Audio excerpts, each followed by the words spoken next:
parts of life that when we make good decisions, when we make poor decisions, that both in a sense will become self-reinforcing in a way, and one will work less and less well, and one will work, sorry about to mute myself here, one will work less and less well, and one will continue to work better and better. But it's the law of the farm. It's not the law of the internet. In other words, these things take time. And it's an important concept because I know for me, all those years spent in education, there had to come a point where, where we could just trust the process, where I as a teacher could trust the process and trust that a kid making bad decisions, that eventually with some help and some guidance, they'd be able to see that, look, as they continue to make these decisions, that life was going to self-correct. In other words, you keep on doing this over and over and over again, it'll eventually catch up with you, might be the way we say it. And the beautiful part is that good decisions have the exact same thing, but in a positive way. So we just do the good decisions over and over and over again, and those become self-reinforcing. So you have self-correcting on one part, self-reinforcing on another. And it really is a beautiful sort of dynamic that God has set up. Doesn't always work that way, obviously, but I think it certainly, my experience is it certainly works that way a lot of the time. So let me read a passage here for you that I loved. I thought was really beautiful. This is from Secrets of Heaven 2395. When the Lord is said to destroy, the sense of the inner meaning is that evil destroys or damns. And so, in other words, what that's talking about here is there's passages in the Bible where it appears to say like God comes in and destroys. Here it's talking about Sodom and Gomorrah. And they said, no, that's not what, it's not really God destroying it. It's us destroying an evil in ourselves. There's some evil in us, and that's what's getting destroyed. Often the word says that Jehovah destroys, but in an inner sense, it means we destroy ourselves. And that phrase, again, self-destructive behavior, so important. And because it's not rational, it doesn't make sense. It carries with it its own particular punishment or consequence, and it's what pedagogically you'd call a natural consequence. It's just if you keep on doing that, it will have its own natural consequence, which can kind of take us out of the driver's seat a little bit. Not fully, but will take us out of the driver's seat a little bit. That's just really important, friends. And it's important to discuss with people, like, hey, here's the decisions you're making, and discuss it with yourself too, obviously. Here's the decision you're making, or here's decisions that were self-reflective that we are making. And just to know that over time, those will grind you down. Eventually things will not work out. And I think about somebody who maybe, fudges a little bit around the edges on finances. You make some bad decisions there. Eventually it catches up with you. The Bernie Madoff stuff of the world. Eventually it's self-correcting. Eventually it will catch up. It might take a long time. It might hurt a lot of people in the process, but eventually it does catch up with you. Now the flip of it, friends, and this is kind of the fun side, is so these things are talking about things that are challenging. But then there's these other ones where, boy, when we just get into the habit of doing the right thing, it really ends up coming back to us in spades. And that's not why we do it, but we just keep on going down that path and make the right decisions.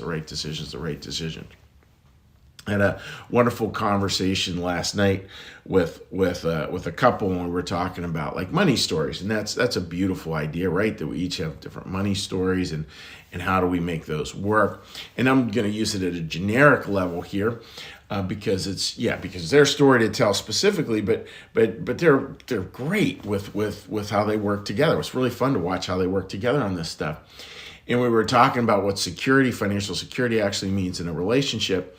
And the word they came up with was transparency. I mean, that's beautiful. That idea that they're committed to being transparent around each other's finances. And that commitment is really, really profound. Because see, that's a small, like, little decision, and it may not seem like much. It may not seem like much. You're really committed to always being honest about your money, and you're not hiding money from each other. Amazing number of couples percentage actually hide money from each other. Bad idea. But that this transparency, you think about it, friends, like, where does that lead over a 50-year marriage on this life? And where does that lead to eternity? Like, what are all the kind of positive things that will keep on reinforcing it, keep on reinforcing it, keep on reinforcing it. Where if on the other hand, you were making decisions that like, well, you know what, I'm just not going to be totally honest. I'm going to squirrel away some money here. I'm not going to tell her about that money there. I'm not going to tell him about that money there. You know, and you keep on being more and more and more secretive about your money. You know, what kind of marriage does that lead to in 50 years? That's what this kind of passage is talking about. This kind of thing has a self-correcting mechanism that it won't work. You know, over time it will not work. And hopefully a couple will catch that early enough that it won't cost them a marriage. It could even cost you a marriage with that kind of thing. But you know, can we make this choice over here, knowing that just those little decisions, a little decision, just it's the simple word transparency. Great moral decision. All kinds of great moral decisions go into just that simple bit, and it'll lead to beautiful places. It just brought such a smile because they weren't talking about like, well, when we won the lottery, then we'll have security. No, it's when we have transparency, then we'll have security. And whole sermon in that, you know, transparency, well, security. I could go off on how that's true, not just financially, but how it's incredibly true with our spiritual lives as well. If we're transparent, deceit has a hard time getting in there, and even if we make mistakes, they're out there and we can address them. Transparency is a really good place to be. So friends, that's the thought for today. You know, may you have a day filled with just you know, remembering that, yeah, if there's these little niches where we're consistently making bad decisions, famous words of Bob Newhart, stop it, you know, as best you can when you have those areas. And if there's those areas where you're making good decisions, really lean into them. Remember, they're oftentimes not that big. They're very simple, like this couple's decision to have transparency in their relationship. Beautiful stuff. You go. That is a great, great, great way to live life. So, with that being said, friends, what we're going to do now is we're going to ease down, as we always do here at New Church Live. And what we do is going from me talking way too quickly into just a little like prayer, meditation, and a little blessing, and then we'll say hi to folks, anybody who's joined us on Facebook. So with that, dear friends, let's get a little breath.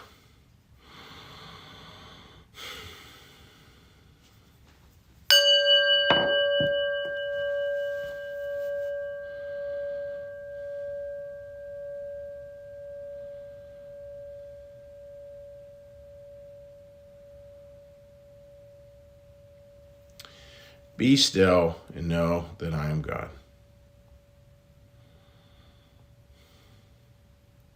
Be still and know that I am.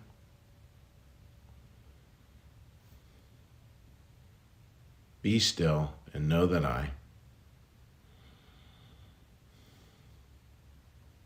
Be still and know that.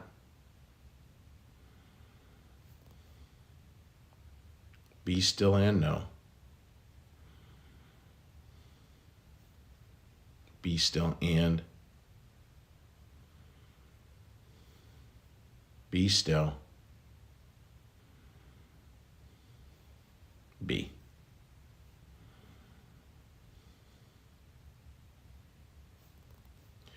Our Father, who art in the heavens, hallowed be thy name. Thy kingdom come, thy will be done, as in heaven, so upon the earth. Give us this day our daily bread, and forgive us our debts, as we also forgive our debtors. And lead us not into temptation, but deliver us from evil. For thine is the kingdom, and the power, and the glory forever. Amen. May the Lord bless you and keep you. May the Lord make his face to shine upon you and be gracious unto you. May the Lord lift up his countenance upon you, bring you peace, and bring you home. Amen. All right, dear friends, what we're going to do now is we're going to hop onto good old Facebook and see if anyone has any comments there. And I really love, I love working with young couples, and it's just fun to hear what they have to say and to hear what they've learned in their lives. Always such good stuff. Always such good stuff. Larry, my buddy. So good to see you, Larry. I was thinking of you this morning. Good morning, Chuck. Transparency is everything. It is, Larry. And it's just fun to think about. And I loved how incredibly simple their answer was. And I thought, oh yeah, you're gonna have a lot of good things happen in your life if you come to it from that angle of transparency. Linda writes, transparency is an important aspect of relationships. That's right. And it's that bit of, from the 12-step tradition, the idea of rigorous honesty. And I love that idea. And it can just become sort of a way of life. And again, will lead all kinds of good places, which is indeed beautiful. Susan, good morning, honesty and all. That is it. So true. Latin, mine and vero, abide in truth. Marcus, a good morning to you, buddy. Hope you're doing well. All right, dear friends. Well, listen, as always, wonderful chatting with you this morning. And as always, wishing you nothing but an incredibly blessed day filled with lots of good problems